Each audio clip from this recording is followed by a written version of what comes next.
사주와 운명. 1. 모순된 운명 철학.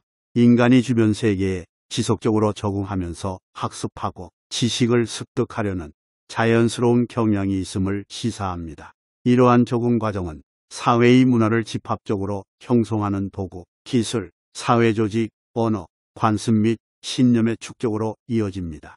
국적이나 출신지에 관계없이 인간은 자신의 가치, 행동 및 관점을 형성하는 각자의 문화의 틀 안에서 살 수밖에 없습니다.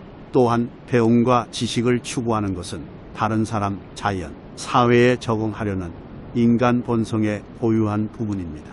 이러한 추구는 궁극적으로 완벽한 영적 경계를 달성하는 지속적인 과정이며 개인의 성장과 발전 측면에서 인간 성취의 정점을 나타냅니다. 운명의 철학은 인간의 운명은 미리 결정되어 있다는 전제에 기초한다.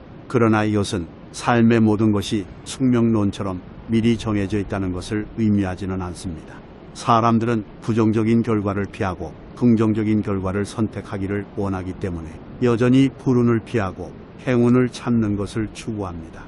이것은 운명이 미리 정해져 있다면 그것을 피할 방법이 없기 때문에 본질적인 모순을 만듭니다. 숙명론을 고려할 때 인생의 모든 것은 미리 정해져 있다는 생각은 해롭다.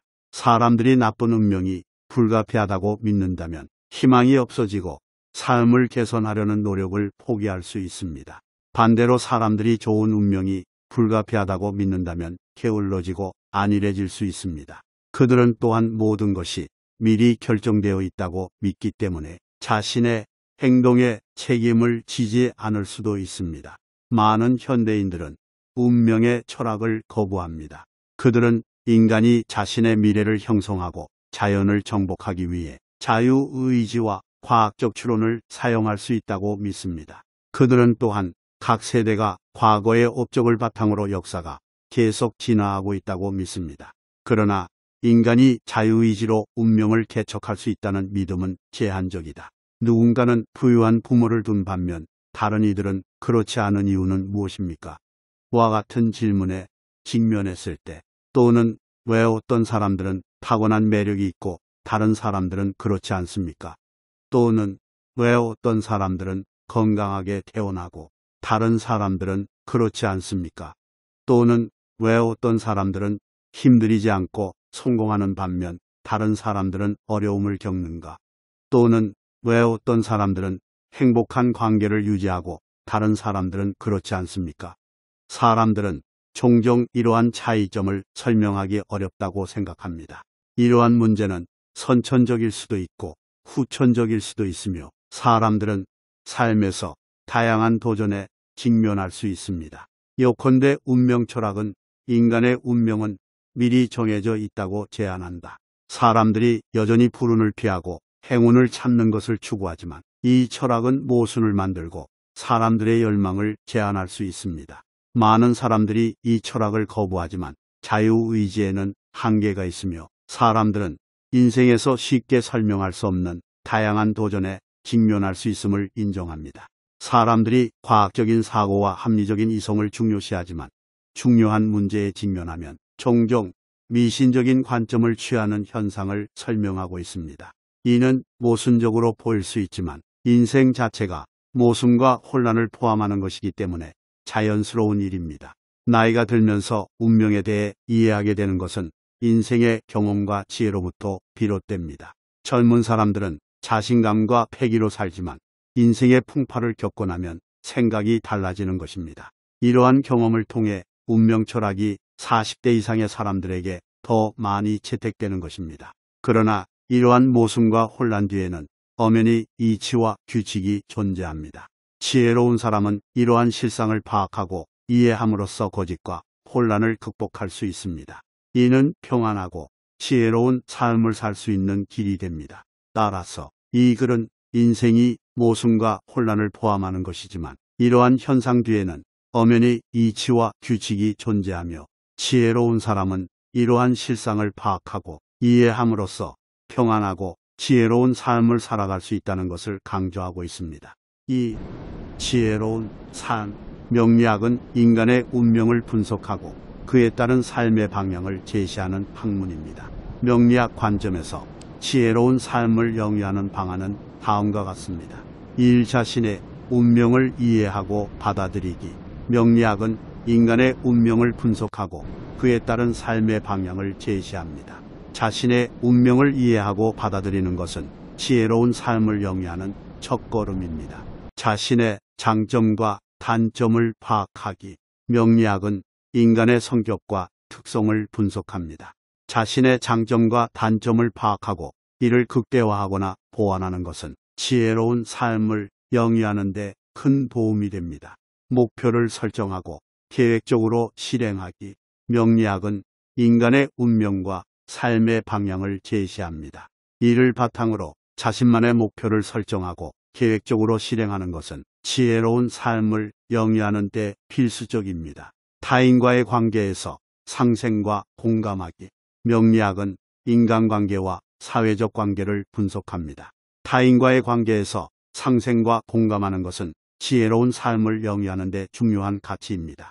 이 자신의 삶에 대한 감사와 긍정적인 마인드 유지하기. 명리학은 인간의 삶 전반에 대한 분석과 재현을 제시합니다. 자신의 삶에 대한 감사와 긍정적인 마인드를 유지하는 것은 지혜로운 삶을 영위하는 데 큰 도움이 됩니다.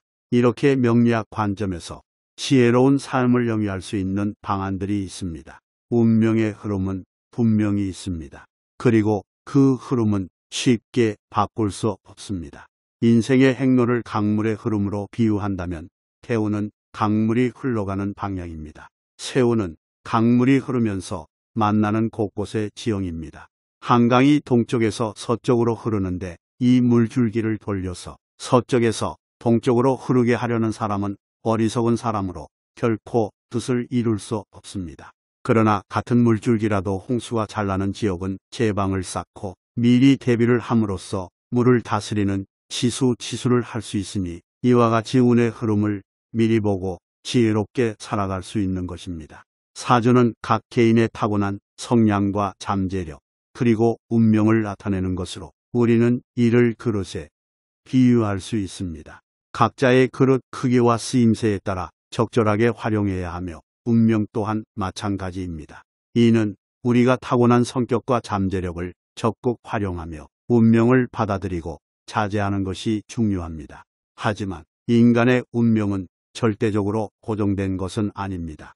인간은 자신의 삶을 개선하고 희망을 가질 수 있습니다. 그러나 한편으로는 운명이 바꿀 수 없는 부분도 있기 때문에 분수를 알고 때를 알아서 행동해야 합니다. 이러한 지혜는 인생 설계론에서 다루어집니다. 따라서 우리는 각자의 사주를 바탕으로 자신의 잠재력을 발휘하며 운명을 받아들이고 분수를 알고 행동하는 지혜로운 삶을 살아가야 합니다. 인생 설계론 1. 사주 그릇의 크기 분수.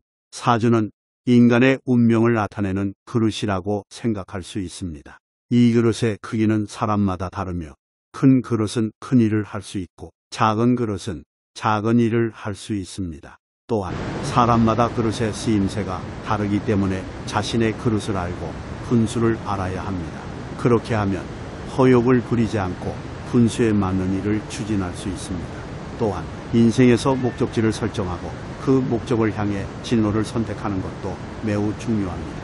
이를 위해 자기 적성을 파악하고 그에 맞는 진로를 선택해야 합니다. 자기 진로를 아는 사람은 허송세월하는 일이 없으며 성공이 용이하고 빠릅니다. 반면 자기 진로를 모르는 사람은 허송세월하게 되고 성공이 느리고 어렵게 됩니다. 따라서 인생을 계획하고 설계하는 인생 설계론을 통해 자신의 그릇과 진로를 파악하고 분수를 알아가며 지혜로운 삶을 살아가는 것이 좋습니다. 사람은 자기 분수를 알아야 하는데 종지만한 그릇으로 장독대에 물을 받으려고 해서 될 일이 아니요. 장독대와 같은 그릇도 스스로 알지 못하면 종지만한 물만 받았을 뿐이다. 사주 공부를 한 사람은 자기 그릇을 알고 스스로 처신을 잘하며 또 자기 가족과 친지, 남의 그릇을 알고 조언을 해줄 것이니 이 얼마나 보람있고 복된 일인가. 자기 그릇을 아는 사람, 인간이 가진 자아성찰과 자기 인식에 관한 것입니다. 각 그릇의 크기와 사주에 따라 그릇의 용량이 달라지듯이 인간도 자신의 역량과 성량에 따라 다른 그릇의 크기를 가지게 됩니다. 가장 먼저 나온 자기 그릇을 아는 사람은 자신이 갖고 있는 역량과 한계를 잘 파악하고 이에 따라 자신의 목표와 업적을 성취할 수 있습니다. 이는 자기 발전에 큰 도움이 됩니다. 반면 자기 그릇을 모르는 사람은 자신이 갖고 있는 역량을 과소평가하거나 과대평가하는 경향이 있습니다. 이로 인해 큰 것을 해내기 위한 충분한 자신감이나 작은 것을 위한 노력이 부족하여 실패하거나 안주하게 됩니다. 또한 각각의 그릇에 따라 인간의 특성과 역량이 달라질 수 있습니다. 예를 들어 관록 그릇은 인간의 사교성과 리더십 능력과 관련이 있으며 공부 그릇은 인간의 학습 능력과 지식 습득 능력과 관련이 있습니다. 따라서 한 사람이 관록 그릇이 크면서 공부 그릇이 작을 수 있고 반대의 경우도 있을 수 있습니다. 인간은 자신의 그릇의 크기와 사주를 잘 이해하고 이를 바탕으로 자신의 역량을 최대한 발휘하고 자기 발전에 노력해야 합니다. 이를 통해 더 나은 인생을 살아갈 수 있습니다. 이 사주 그릇의 쓰임새 진로. 길을 갈 때는 목적지가 있어야 한다. 목적지를 정하지 않고 길을 가는 사람은 어리석은 사람으로 방황하고 세월을 헛되이 보내게 된다. 이는 특히 부모와 친척의 역할이 매우 중요하니 자라나는 청소년에게 일찍 자기 적성에 맞는 진로를 찾고 준비를 한다면 성공이 빠르고 수월할 것이며 큰 일을 해낼 것이다. 그릇의 쓰임새. 관록 그릇이 크고 공부 그릇이 작은 사람은 관직으로 나아가야 하고 공부 그릇이 크고 재물 그릇이 작은 사람은 학자, 교육자의 길로 나가야 할 것이니 이것이 그릇의 쓰임새다. 자기 진로를 아는 사람. 자기 길을 찾지 못하고 허송세월하는 일이 없다. 성공이 용이하고 빠르다. 자기 진로를 모르는 사람. 자기 길을 찾지 못하고 허송세월한다. 허송세월하면 다시 시작하여야 하니 성공이 더디고 어렵다. 표현 설명하면 사람들이 자신한테 맞는 적합한 진로를 찾는 것의 중요성에 대해 강조하고 있습니다. 자신의 그릇을 알고 그에 맞는 진로를 선택하면 성공이 더욱 용이하고 빠르게 이루어질 수 있습니다. 그러나 그릇의 크기와 진로가 항상 일치하지는 않기 때문에 사람마다 다른 경우가 있습니다. 따라서 자신이 어떤 그릇에 속하는지 알고 그에 맞는 진로를 선택하는 것이 중요합니다. 부모와 친척은 청소년들이 자신의 그릇에 맞는 진로를 찾도록 도와야 합니다. 이를 통해 청소년은 자신의 적성과 장점을 발견하고 이를 바탕으로 적합한 진로를 선택하게 됩니다. 자신의 그릇에 맞는 진로를 찾지 못하고 방황하는 것은 성장과 발전에 방해가 될 수 있습니다. 마지막으로 진로 선택은 인생에서 매우 중요한 결정 중 하나입니다. 따라서 그릇의 크기와 자신의 성향에 대해 심사숙고하고 현명하게 선택해야 합니다. 3. 철든 사람 때, 운. 철든 사람이 되기 위해서는 때와 운을 잘 아는 것이 중요하다는 내용을 다루고 있습니다. 첫 번째로 철든 사람은 때를 알아야 합니다. 인재라 할지라도 그를 알아보고 쓰는 사람이 없다면 큰 일을 이룰 수 없습니다. 또한 인재라 할지라도 때를 잘못 만나면 쓰이지 못합니다. 따라서 철든 사람은 공부할 때에는 열심히 공부하고 일할 때에는 최선을 다하며 쉴 때에는 충분한 휴식을 취해야 합니다. 두 번째로 인생은 바다에서 배를 타고 항해하는 것과 같습니다. 때로는 순풍이 불기도 하고 때로는 역풍이 불기도 합니다. 철든 사람은 운이 좋을 때는 열심히 활동하고 노력하여 크게 성취해야 하며 운이 나쁠 때는 자기 개발을 하거나 투자를 하지 않고 월급 생활을 하거나 휴식을 취하며 미래를 설계해야 합니다. 또한 운이 좋을 때는 미래의 나쁜 운을 대비하여 미리 대비책을 세워놓는 것이 좋습니다. 세 번째로 운을 모르는 사람은 때로는 역풍에는 앞으로 나아가려 하고 순풍에는 안주하여 쉽니다. 이런 태도는 그들이 하는 일마다 어렵고 고통받게 만듭니다. 또한 운이 나쁠 때는 일을 버리고 싶은 충동이 생기는데 일을 자제하지 못하고 투자하거나 사업을 확장하다 실패하게 됩니다. 운이 좋을 때는 좋은 운에 안주하여 열심히 일을 하지 않고 또 미래를 대비하여 미리 준비하지 않으니 나쁜 운으로 바뀌면 크게 고통받게 됩니다. 따라서 철든 사람은 때와 운을 잘 알고 그에 따라 행동해야 합니다. 그렇게 함으로써 미래에 큰일을 이루고 성공할 수 있습니다. 옛적에 백낙백이 있어 천리마를 감정하니 명마가 모두 그의 손에서 나왔다. 이와 같이 큰 그릇을 가진 인재도 그를 알아보고 써주는 사람이 있어야 큰 일을 할 수 있다. 인재도 때를 잘못 만나면 쓰이지 못한다. 이와 같이 철든 사람은 때를 아는 것이니 공부할 때 공부하고 일할 때 일하며 쉴 때 쉬는 것이다. 인생은 바다에서 배를 타고 항해하는 것과 같으니 때로는 순풍이 불기도 하고 때로는 역풍이 불기도 한다. 순풍이 불 때는 더욱 열심히 노를 젓고 앞으로 나아가야 하고 역풍이 불 때는 잠시 쉬고 바람을 피하는 것이 좋다. 만약 이와 반대로 역풍에는 앞으로 나아가려 하고 순풍에는 안주하여 쉰다면 하는 일마다 어렵고 고통받을 것이다. 운을 아는 사람은 운이 좋을 때와 나쁠 때를 구분하며 그에 따라 대처할 수 있는 능력을 가지고 있다. 운이 나쁠 때에는 자기 개발을 하거나 휴식을 취하며 미래를 대비하는 등 소극적으로 대처하며 사업체를 운영한다면 위탁하여 운영하거나 소극적으로 절제한다. 반면 운이 좋을 때에는 열심히 노력하여 큰 성취를 이루고 미래의 나쁜 운을 대비하여 미리 대비책을 세워놓는다. 운을 모르는 사람은 운이 좋을 때와 나쁠 때를 구분하지 못하며 그에 맞는 대처 방법을 갖추지 못한다. 운이 나쁠 때에는 일을 벌이고 싶은 충동을 억제하지 못하고 투자하거나 사업을 확장하여 실패하는 경우가 많으며 운이 좋을 때는 안주하여 노력하지 않고 미래를 대비하는 준비를 하지 않아 나쁜 운으로 바뀌면 크게 고통받는다. 좋은 인연, 사람 보는 눈. 사주를 공부한 사람은 남을 잘 판단하는 능력을 키울 가능성이 높다. 그들은 덕이 있는 사람, 악한 사람, 운이 좋은 사람, 불행한 사람을 구분할 수 있어 성공을 위한 올바른 관계를 찾는 데 도움이 됩니다. 이 능력은 사주 공부에서 가장 가치 있는 부분입니다. 이 능력을 가진 사람들은 유독하고 운이 좋은 사람들을 식별하고 연결할 수 있으며 덕이 없고 불운한 사람들을 피할 수 있습니다. 반면에 이 능력이 없는 사람은 운이 나쁜 사람을 만나 일에 어려움을 겪을 가능성이 높습니다. 남에게 쉽게 속고 남의 능력과 성량을 판단하지 못해 성공하기 어렵다. 따라서 명리학에서는 사람을 보는 눈이 중요합니다. 사람을 보는 눈이 있는 사람은 덕이 있는 사람과 운이 좋은 사람을 가려 만나고 사람의 성격과 재능을 파악하여 적재적소에 쓰며 덕이 없는 사람과 운이 나쁜 사람을 피한다고 합니다. 반면에 사람을 보는 눈이 없는 사람은 운이 나쁘면 운이 나쁜 사람과 만나 일이 실패하며 남의 감언이설에 속기 쉽습니다. 5. 발복 시기에 따른 인생 설계. 60년의 용신운, 행운을 타고 난 사람이다. 예컨대 목화용신인데 태운지지가 임묘진 사오미로 나간다.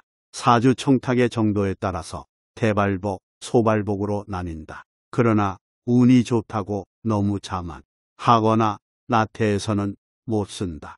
말년에 기신운이 올 것이니 미리 노후를 대비해 놓아야 한다. 30년의 용신운. 용신운은 명리학에서 가장 핵심적인 개념 중 하나로서 용신은 운에서 오면 그 운에는 만사 형통한다고 해석하는 것이 일반적입니다. 초년이신운. 초년이신운은 명리학에서 사람의 인생을 10년 단위로 나눈 것인데 초년이신운은 태어난 해를 기준으로 1, 10세까지를 의미합니다. 초년이신운에서는 사람의 성격과 미래에 대한 예측이 가능합니다. 예컨대 목화용신인데 태운이 사오미신 유술로 나간다. 반드시 초년의 승기를 잡아야 하니 이 때를 놓치면 한평생 힘들게 살 수 있다. 중년이신운. 중년이신운은 태어난 해를 기준으로 40일, 50세까지를 의미합니다. 중년이신운에서는 사람의 성격과 미래에 대한 예측이 가능합니다. 예컨대 목화용신인데 태운이 해자축인묘진으로 나간다. 초년에는 너무 일찍 일을 버리지 말고 공부하고 실력을 충분히 닦아서 중년을 대비하고 중년의 승기를 잡는다.